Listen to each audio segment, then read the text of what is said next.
My name is Dylan Bacon, and this is the Denavit hartenberg exercise. So here's my kinetic diagram of the scarab multiplier manipulator. So you see the frames in 0, and I have all the A links and the thetas, and then D3. And then I had to change my axes because I think I broke a rule. The only thing I couldn't figure out was how to fit A5 into my rotation matrix. And since on a perfect world it would be at the end right here instead of over here anyway, I chose to ignore it for this problem to get the right answer. That's something I want to ask about in lab. So I have my rules all laid out. So filling in the values from this table into my various matrices, and I said I switched axes and messed all that up, so I restarted it.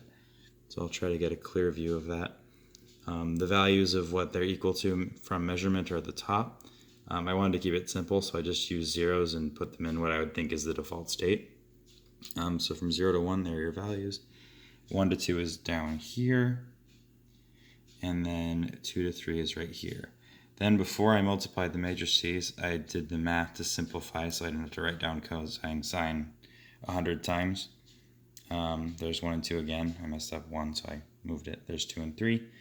And then you have on this final page, the first homogeneous matrix multiplied by the second one, which gets you this, multiplied into this gets you this, and that was the final.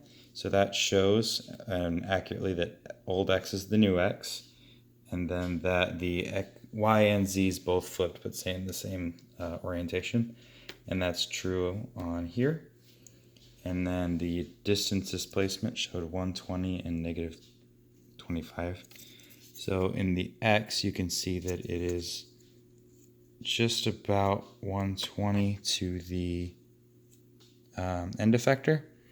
And then if you hold it up, you can see that it's just about 25 off the table.